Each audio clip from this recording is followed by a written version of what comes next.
E aí então a Bíblia, Jesus fala muito, né, sobre demônios, sobre estratégias, como que funciona isso. Mas o que eu quero que vocês lembrem sempre é o seguinte: os profetas do Antigo Testamento, eles multiplicaram pão, eles ressuscitaram pessoas, eles fizeram descer fogo do céu, eles abriram o mar, mas nenhum deles expulsou demônio. Não há expulsão de demônios no Velho Testamento. Questão de sistema, lembrem sempre. Se você sabe como funciona o sistema, você entende o que está acontecendo. Por que não havia expulsão? Porque ninguém era habitado pelo Espírito Santo de Deus. Quem expulsa é o Espírito Santo de Deus. Ele é o valente que põe medo nos demônios.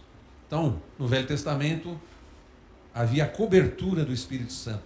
O Espírito Santo era uma capa, era um manto que cobria o crente. Ele não tinha a habitação do Espírito. Por que não tinha? Porque no mundo espiritual não havia autoridade para que isso acontecesse. Quem conquistou essa autoridade foi Jesus. Como que ele conquistou? Ele morreu e ressuscitou. Ele poderia estar aqui até hoje com o corpo glorificado, mas ele trocou a estadia dele pela estadia do Espírito Santo. Ele diz: eu vou ao Pai, mas enviarei um outro paráclito, um outro do mesmo gênero, né? A palavra que é utilizada. Então, ele envia o Espírito Santo. Só que o Espírito Santo, como ele não é visível, ele entra em todo aquele que aceita Jesus. Entrou, aí vem o poder para expulsar. A autoridade que nós temos hoje foi concedida por Jesus. Por isso que ele expulsava demônios ainda. Como que ele conquistou? Ele morreu e ressuscitou. Ele poderia estar aqui até hoje com o corpo glorificado, mas ele trocou a estadia dele pela estadia do Espírito Santo. Ele diz: eu vou ao Pai, mas enviarei um outro paráclito, um outro do mesmo gênero, né? A palavra que é utilizada. Então, ele envia o Espírito Santo. Só que o Espírito Santo, como ele não é visível, ele entra em todo aquele que aceita Jesus.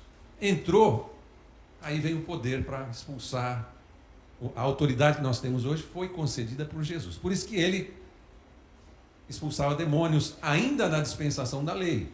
Ele viveu na dispensação da lei, mas ele já expulsava demônios. Mas os discípulos também expulsaram. Expulsaram por delegação expressa de Jesus.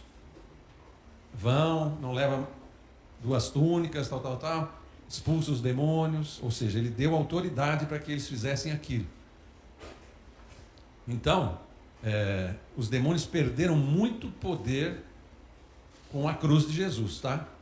Por isso que a gente vê no Velho Testamento, às vezes, as punições eram mais cruéis. Por quê? O poder de Deus não era tão grande quanto é hoje. Tem alguns que se atiram no chão quando a gente fala isso. Não, mas Deus tem todo o poder, ele tem todo o poder, mas ele não estraga a brincadeira. Deus, ele segue o sistema que ele criou. E ele administra as coisas sem roubar. Ele, no Velho Testamento inteiro, ele exerceu a paciência dele. Colocou no Velho Testamento quem ele quis. E coloca no Novo Testamento, já na dispensação da igreja, que é uma moleza para nós. Amém, amados? Amém. Nós temos autoridade sobre os demônios. Abraão não tinha, Isaac não tinha, Jacó não tinha. Tá? Então, Deus, ele não estraga a brincadeira, ele joga dentro do jogo. Só que dentro do jogo ele já sabia tudo o que ia acontecer, ele tem a presciência, né? Então, a autoridade sobre os demônios veio em Cristo Jesus.